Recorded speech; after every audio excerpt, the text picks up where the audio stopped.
The following podcast contains alcohol-enhanced conversations about alcohol, as well as a potential for discussions about topics of dubious, disturbing, possibly offensive, but usually hilarious interest.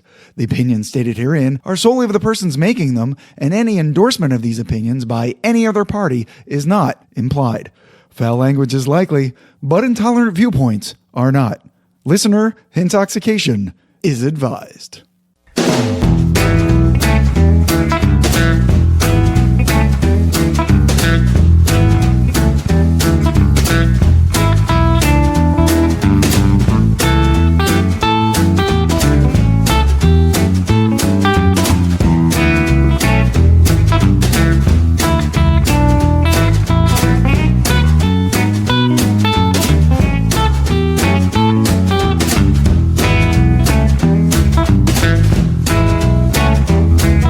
Hello and welcome to episode 87 of the Whiskey Tangent Podcast. I'm Scott. I'm Ed. And throughout the 6.5 years we've been doing this, we've had a lot of experience with the multiple varieties of Sazerac. First, there's Sazerac the Cocktail, which we covered in depth on episode 30. Then there's Sazerac the Company, who owns Buffalo Trace, from whom we've covered dozens of expressions, including multiple Blantons, Eagle Rares, and Wellers on various episode shorts and Madness tournaments, as well as other Sazerac-owned products, everything from Isaac Bowman, Caribou Crossing, Paul John Indian Whiskey, Peychaud's Bitters, and even, yes, Fireball. And finally, of course, there's Sazerac the Whiskey, which is why we're here today, because we were recently gifted a limited quantity of 2 high-end Sazeracs, and we figured why not revisit a few, taste a few, and go crazy by making the most expensive and highest proof cocktail we've ever tried.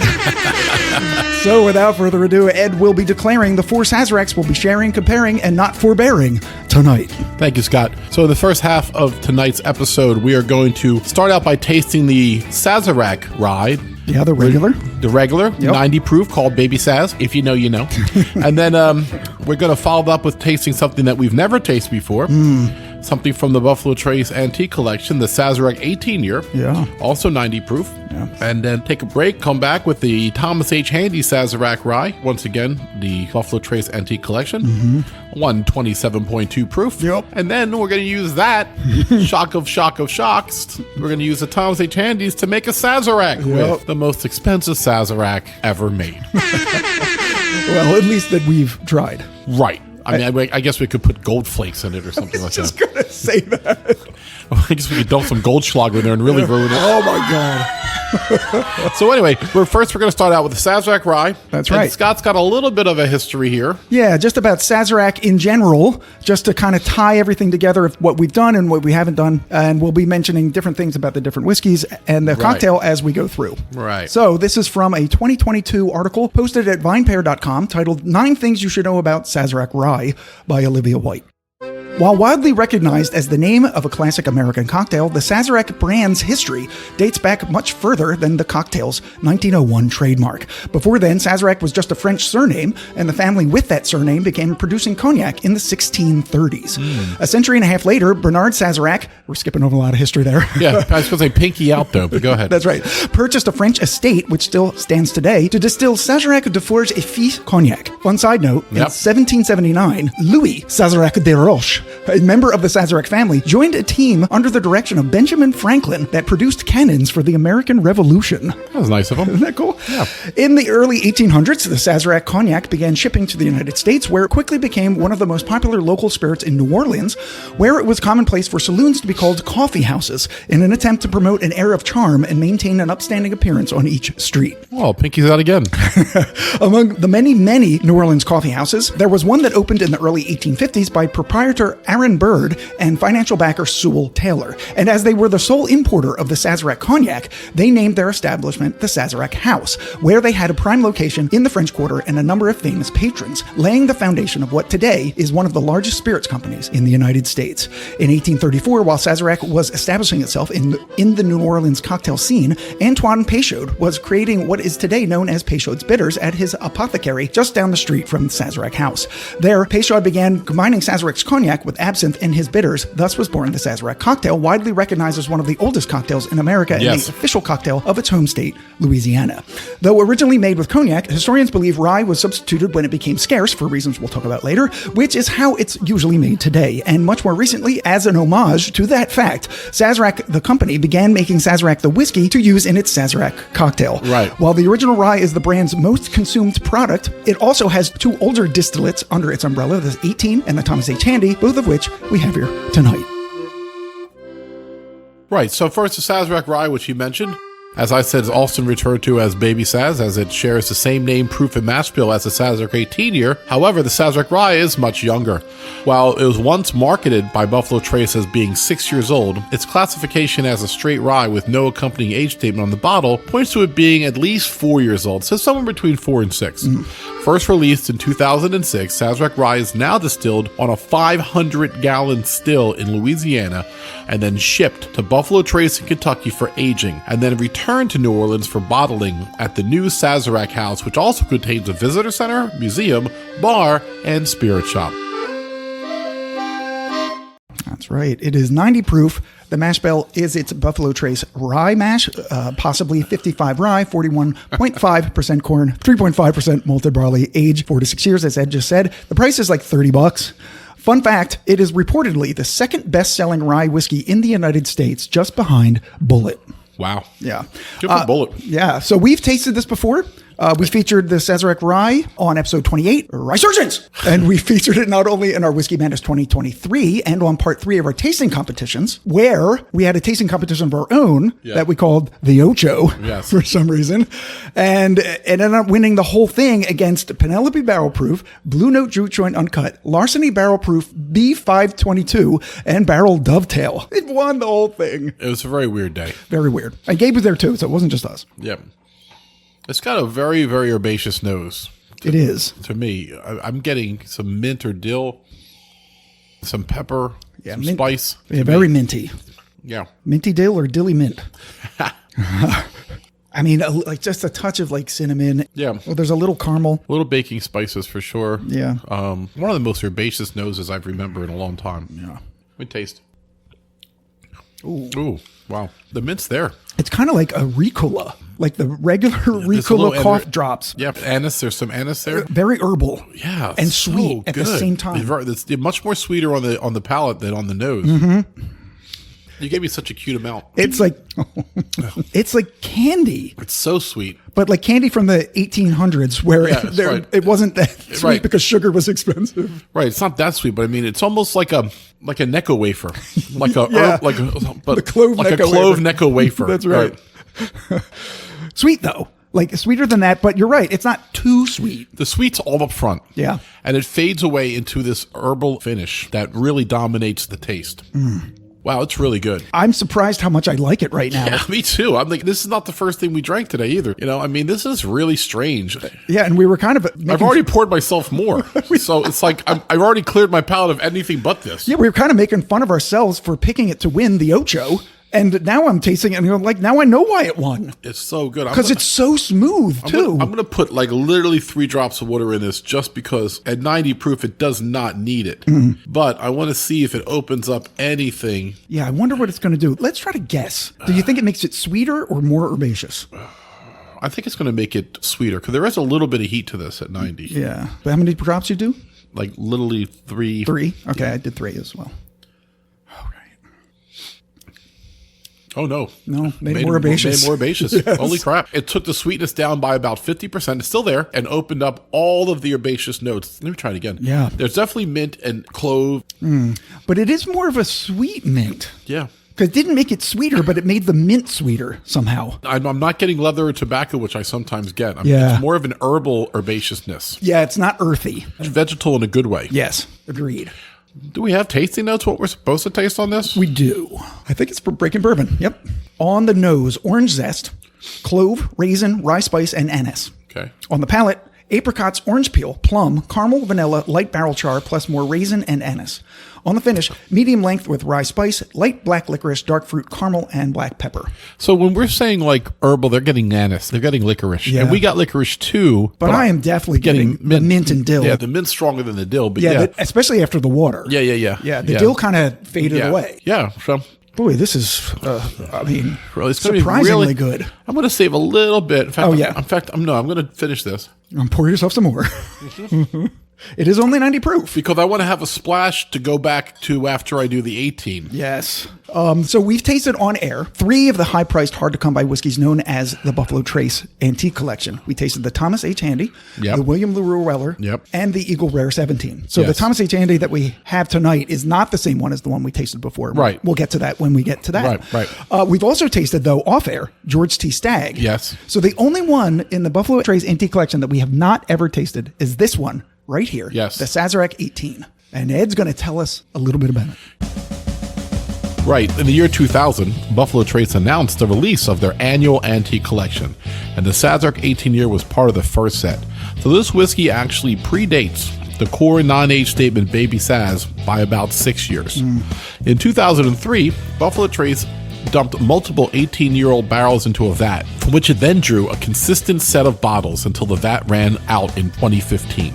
Which is when some fans believe that the quality started to waver. According to the brand, the Sazerac 18 now is drawn from different individual barrels each year, but they are 18-year. Yes, still 18. Yeah. The proof is 90 of this. Again, the Buffalo Trace Rye Mash, 55 rye, 41.5 corn, 3.5 malted barley. The age from Breaking Bourbon is exactly, they say, 18 years, 5 months. Right. The MSRP is $150, but of course, on the secondary, it's about, on average, $1,900. Right.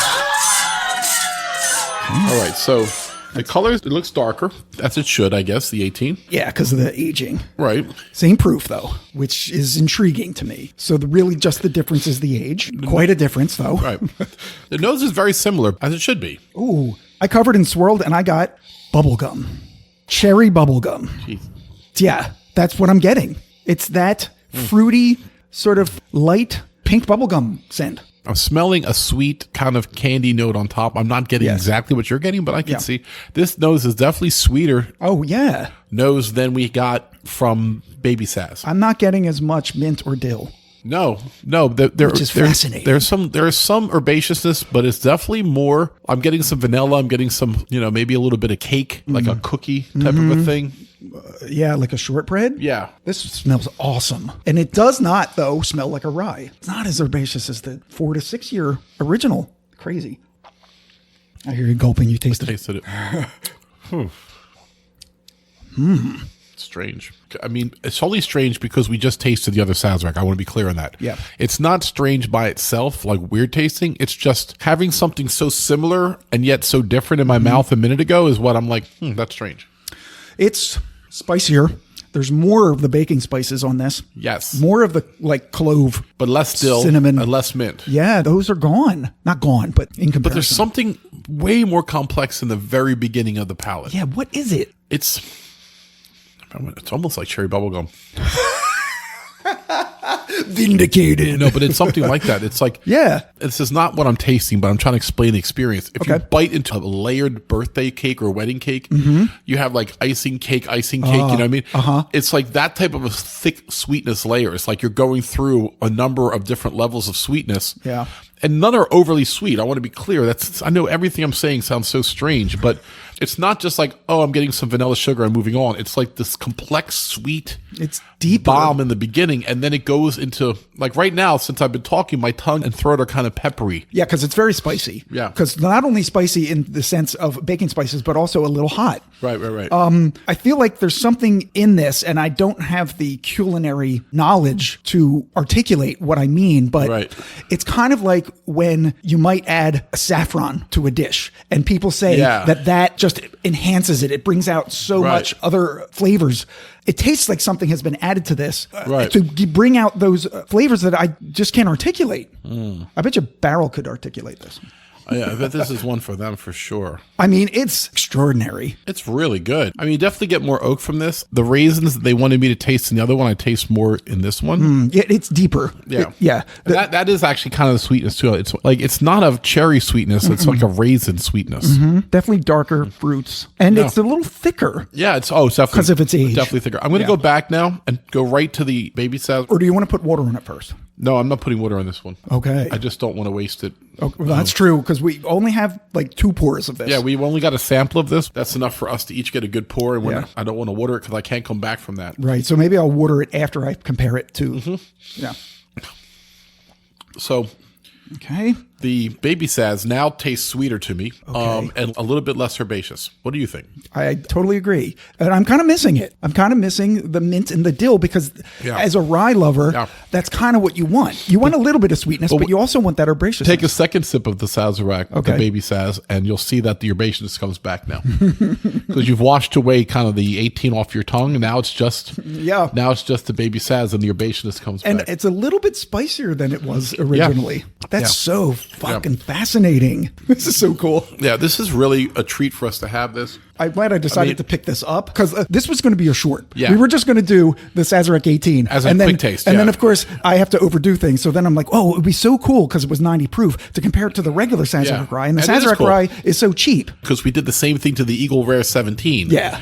And that was actually really interesting how good the 10-year held up against the 17. Right, so that was kind of my idea. And then we have the Thomas H. Handy, which is coming up. And that's also branded as a Sazerac rye. Should we save some of this to taste all three together? Oh, I don't know. Is that a completely different juice or the same? No, it's the same mash bill. I might need to save. So what's cool about the Thomas H. Handy is that we'll save some, and then I'll say why it's interesting. All right, I'm going to save just a sip of the 18 for later, a sip of the regular Baby Saz. Right, so I'm not going to put water in it now. Right. I'll wait till later if I have any left. Yeah. All right, so let's see what the tasting notes is. Also from Breaking Bourbon. Yeah. On the nose.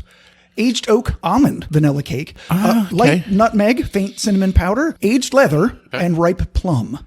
On the palate, baking spices, yes. Base layer of aged oak, rye spice syrup, raisins, refined aged notes. That's interesting. You definitely can taste the age of the whiskey, no doubt. For sure. On the finish, rye spice, syrup-covered raisins, cinnamon bark, aged oak, earthy and mellow heat. It's definitely earthier than the Baby Saz. That's right. I have to call it the Baby Saz. See, Baby Saz, Baby Saz.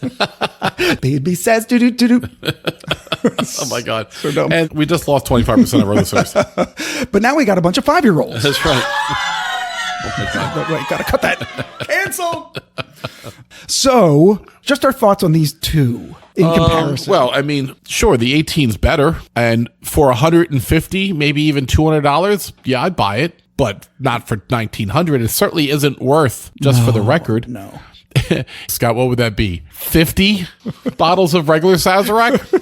Right. I think I'd rather have 50 bottles of the regular Sazerac than one bottle of the 18. Like what was it? So it's 1,900 divided by 30? Yeah. Is 63. Right, but I'm figuring maybe you get it for 35 someplace. So yeah, so 60 bottles. You could have 60 bottles of Sazerac rye or one bottle of the 18-year. And I mean, if your ego is so twisted that you need to tell your friends that you bought the 18 at $1,900. Now, once again, if you find this for $200-$300 and you want to play it, that's fine. Like, hey, I'm not fault. You got to live.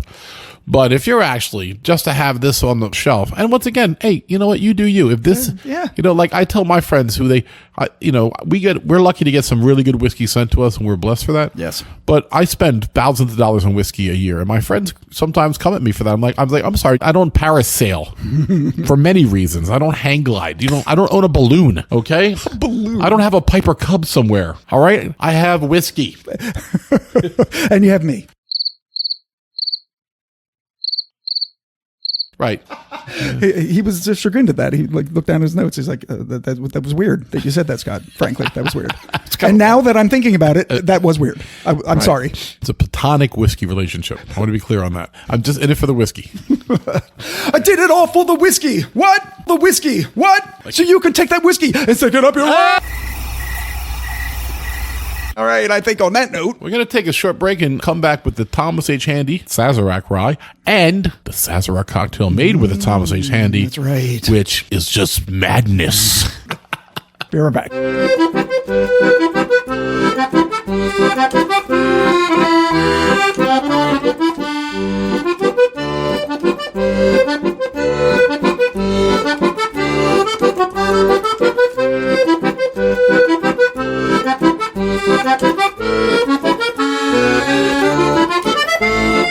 Okay,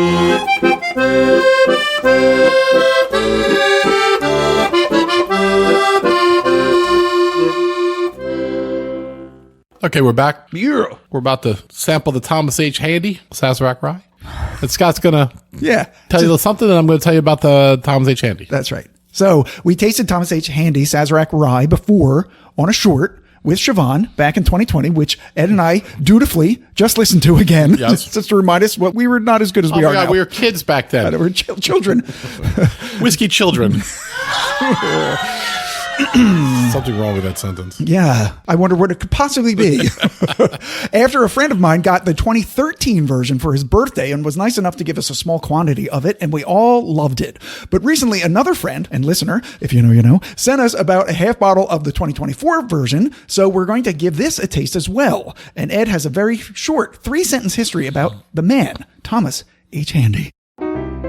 In 1869, Thomas H. Handy bought the Sazerac Coffee House from the original owners and created the Sazerac Company so that he could sell bottled Sazerac cocktails. Sometime in the late 1800s, Handy was forced to substitute the cognac for rye whiskey because of a phylloxera insect infestation that obliterated 40% of French vineyards. After which all cognac production ceased for an extended period of time. So fast forward to 2006 when Buffalo Trace, now owned by Sazerac, added a 5th expression to their antique collection, which they named in honor of the man who first used rye in a Sazerac cocktail. That man was Thomas H. Handy. The proof is 127.2. The mash bill is the same, the rye mash bill. The age is 6 years, 3 months. The MSRP again, Buffalo Trace Antique Collection right now is $150, but on the secondary, this isn't quite as high as the Sazerac 18. It's $583 on average, and I saw it for a high of $800. Well, once again, this is a 6-year castrate whiskey. Right. Okay. There's lots of them out there. Yep. For way cheaper than $150 MSRP for this one. Okay. I'm just saying. And way cheaper than the $500. So spitting facts. I mean, Elijah Craig's been doing crazy stuff with their cast strength and rickhouse placement. Not to mention, you could get the whole Garrison Brothers collection for one of these. Yeah. All right. We are going to. I'm swirling. Yeah, swirling. So we really did like the 2013 version, and that was 5 years ago that we tasted that. So I'm really excited to taste the 2024. In reality, this one's 11 years different, right? This is 2024, so. Yeah. So that 2013 that we had was one of the ones in the vats. Well, it's still in the vats, yeah. right? Yeah. Yeah. Interesting. I didn't realize that until just now. Because I will tell you that the tasting notes we were getting off that did not come up with any of the ones we've done tonight, so. No. All right, so. Okay. Oh my gosh. That's strange. I got like this apple cider. No, I'm getting bitter orange. Like I got a little bit earlier, but way stronger now. Holy cow. Mine smells like a cider. Mine's like an orange rind. Yeah, you are usually get oranges. Yep, I'm getting oak. There is a bitter astringency kind of scent. Oak, yeah, for sure. It's very woody. I'm getting very traditional baking spices. Yeah, but an anise. I get a little anise. It's not minty or dilly. Nope. Like the regular Sazerac rye is. So strange. Absolutely. All right, so I was saying how interesting this was to compare them because we had the Sazerac rye in the 18 year, and they were the same juice, just aged differently. Right. This is the same as the Sazerac regular rye juice. Right. But it's high proof. I mean, it's a tiny bit extra aged. Right. It's pretty light, though, on the nose overall. Oh, there's the mint and very cinnamon. dill. Oh, cinnamon, yeah. Very cinnamony on the taste. Cinnamon. Like the orange isn't as strong, but I'm getting much more like peaches. Yeah, I'm getting orange now too. And just when you said peach, I was like, it's about to transition to apricot. Yeah. Oh my gosh. There's the heat though. Holy cow. Yeah, the heat. So I say this sometimes, it sizzles on the tongue. This proof is really hitting me. Yeah. In a good way.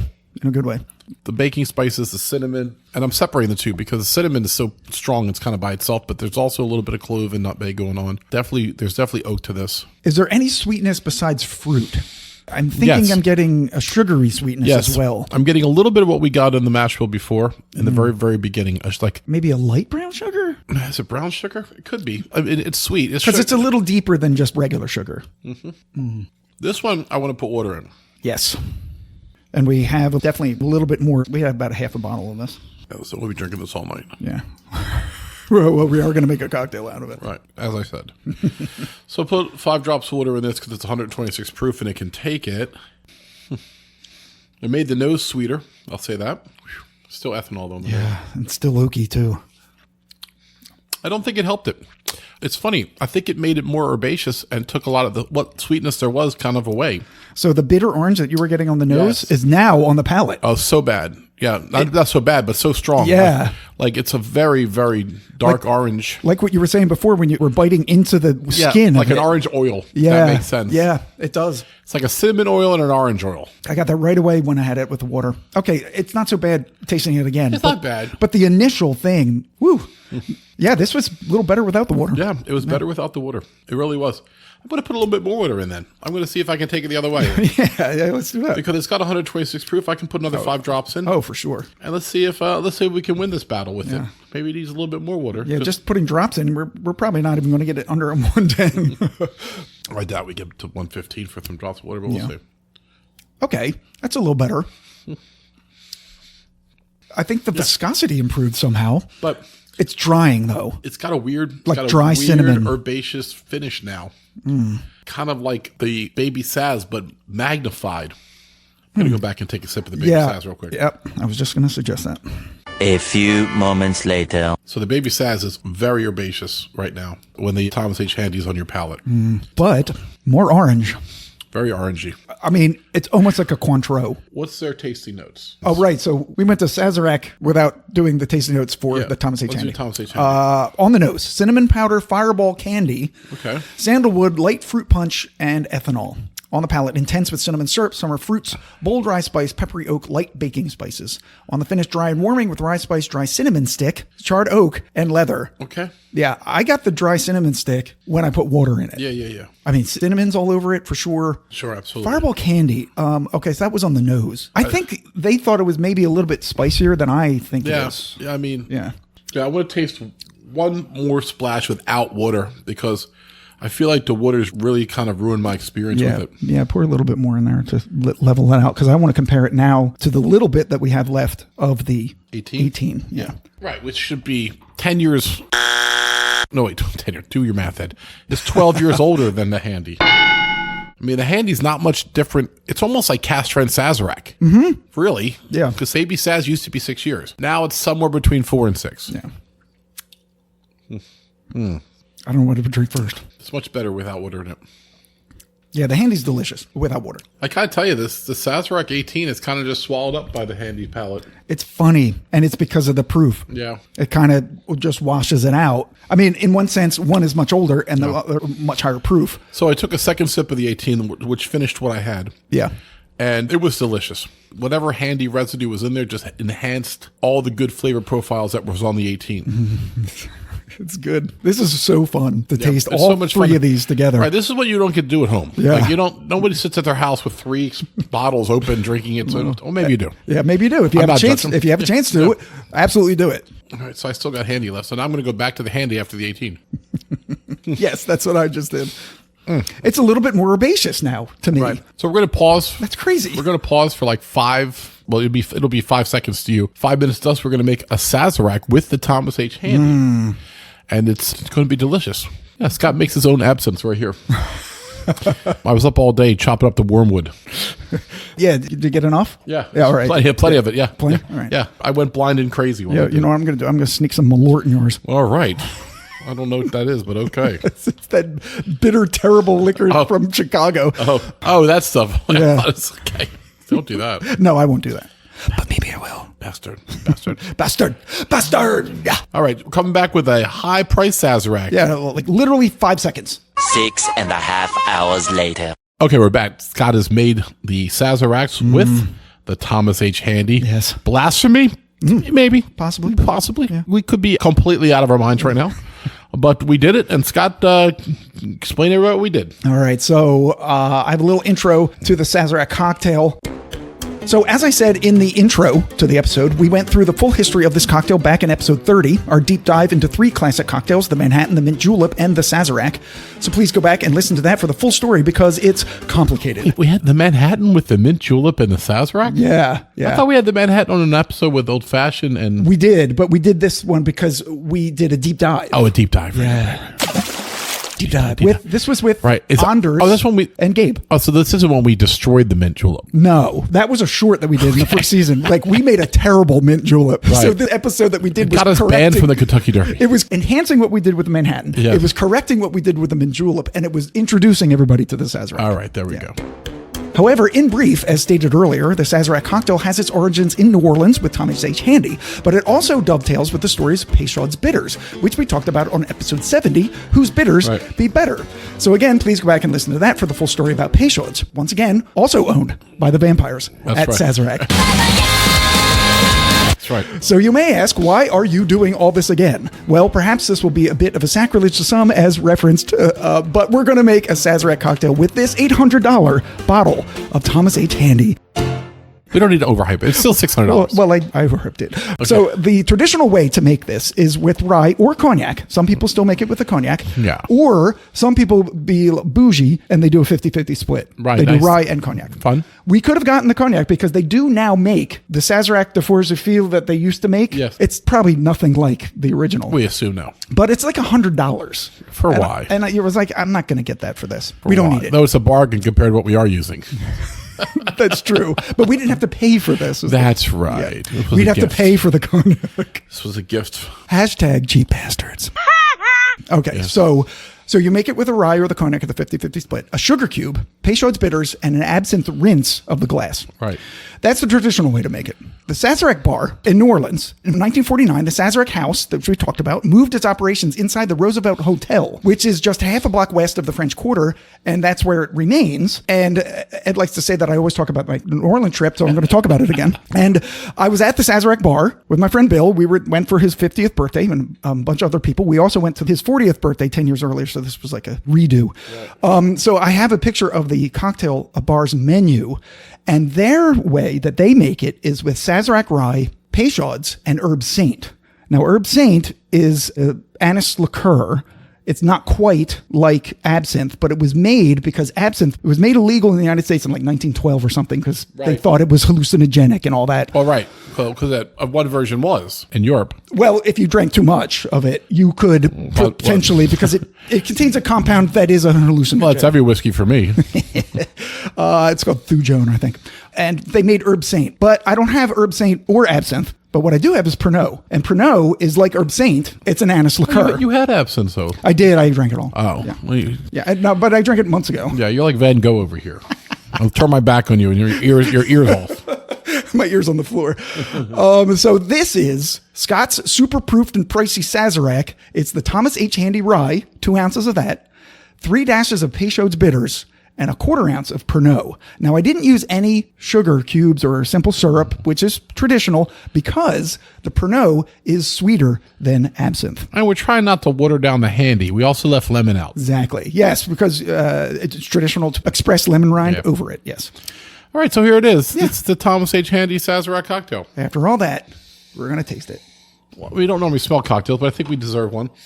I mean, there is anise, a little. No, the anise is all over it, dominating it. But I am getting a little bit of orange, actually. A little bit. Maybe an orange expressed. Maybe. Peel. Oh, wow. So that's fucking good. I would say if I was to do it again, I would take down the Pernod a little bit because it's very, very licorice. It is. And that's also, though, the Peychaud's. Because Peychaud's has anise in it, too. So, I mean, that's my only... In fact, I'm going to add a little bit of Thomas H. Handy to it. Oh, there you go. It's not bad by any means, but it's just a little anise strong as far as the mix goes, but it's really a nice cocktail. Yeah, so the Pernod is also lower proof than the absinthe. Absinthe is like 110. Yeah. Pernod, I think, is just 80. We'll just add a splash of... Yeah, that you're going to see just a little more Handy tones down the anise a little bit. Just a little bit of Handy? Yeah. A little Handy. You like that? No, you got to cut that out. That's disgusting. Now cut that out. Now you cut that out. No, No, I like the absinthe.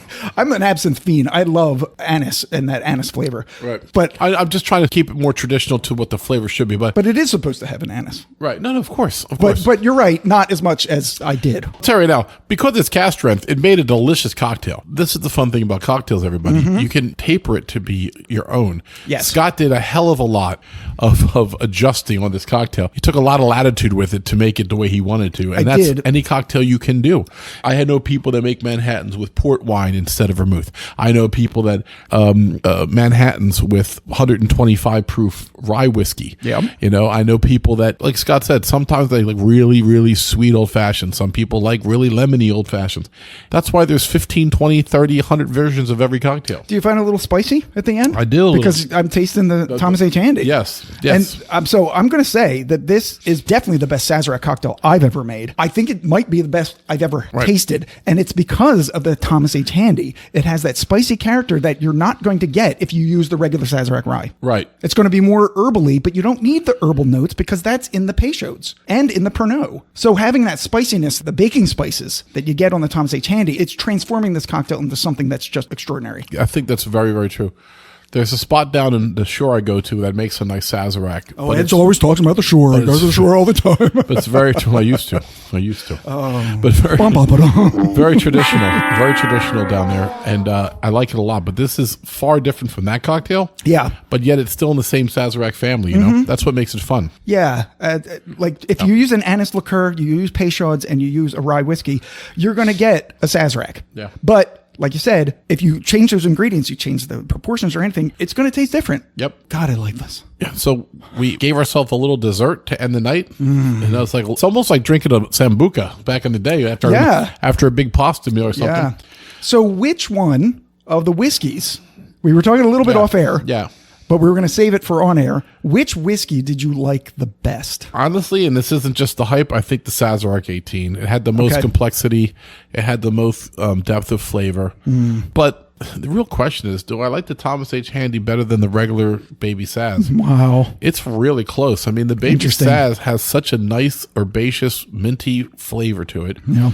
I think it would depend on the day. I mean, the Thomas H. Handy is definitely a much more complex whiskey. I know people out there are like, Ed, what are you, out of your mind? But it's about what tastes good in your mouth, right? Right. So, like, say we were doing it on the Madness. Right. It is 90 to 126. And I think that's what makes the Handy have the edge. But I was talking about the flavor profile in my memory. Sure. Because I didn't taste them side by side. So probably side by side, the Thomas H. Handy would win because it's just so much stronger. It's so much more of a dense and complex whiskey. Yeah, yeah. So this is really tough for me, to be honest, because the Sazerac rye, just the regular one, is the only of the ryes that really tastes like a rye. Yeah. When you first taste it, you get all those herbaceous notes. Yeah. And the other two don't. And that's not to say that they're bad, because they're not. So as a rye lover, that's the one that most tastes like a rye. Moving on to the 18 year, it's delicious. It's a fantastic whiskey. Yeah. My only quibble with it, it's 90 proof. Yeah. It's just not proofed high enough. I feel like at 100 proof, it would be $10,000 on the secondary. So that brings us to Thomas H. Handy, which is the higher proof, but the lower aged. Yeah. And I'm just going to say, because I'm such a high proof whore, that it just squeaks out for me over the 18, which just squeaks out over the Sazerac rye. Right, and I think it's interesting. If the 18 was 100 proof and the Handy was 10 years old, oh yeah, the sky's the limit. I don't know what would happen then. The sky's the limit. That would be tough. But anyway, I think this was a great experience. I think it really vaults up Sazerac as a company, which they don't need any help doing because they have quite the rep. But for me, what I'm walking away with, and this is how good the $30 bottle of Sazerac rye is. Yeah, yeah. I mean, when I think about the $600 bottle of the Thomas H. Handy, or $800 if you want to be where Scott buys it, or the $1,900 or $1,500 somewhere in between there for the Sazerac 18. When you think you can get 60 bottles of the Sazerac rye, I mean, right, we did the math. Holy crap, dude! I mean, it's like so good. You're not going to be mad. You can make cocktails with it. You could take a shower with it and still end up saving money. It's so smooth. And we were doing some other things with rye whiskeys over the summer, which you may or may not ever see. And Sazerac rye was among those things. And we found it a little weak against the other ryes that we were tasting. Because even though this one had the most rye character of the three ryes that we had, was the weakest of the ryes that we were tasting at that time. Why do we say the weakest? I mean, because, Pikesville had like 110 proof. Weakest in flavor. Okay. Yeah. And not tonight, it didn't. That's what I'm saying. Tonight, it really surprised me. Yeah, really interesting. Yeah. I do think also when you compare it to like a Rittenhouse rye and things like that, it would do better to be 100 proof or 95 or 96. Yep. But, they make it as a mixer, and for a long time, 90 proof was the mixing level. Mm-hmm. So, And they did put out a 100 proof expression. I think we talked about one of the news ones, and they sell it in a liter bottle. Right, for bartenders. Yeah. And maybe we have one more quick taste to do on Sazerac. I would love to taste 100 proof of this. I think that would be fascinating to do. Yeah, that would be great. And then maybe we'll taste it and throw it in the madness. Oh, you know what I mean? 100 proof Sazerac in the madness. Look out. Look out, everybody. The 90 proof won the Ocho. What will the 100 proof do? I know. So, anything else, Scott? No, that's it. So, listen, if you guys can find any of this in the wild, the Sazerac 18 or the Thomas H. Handy, treat yourself to it if it's reasonable. Or get all three and do what we did tonight. Yeah, get a couple friends to go in there and maybe get a bottle together. It's worth it. So, for the Whiskey Tangent Podcast, thanks for tuning in, everybody. I'm Ed. I'm Scott. Cheers, everyone. Later.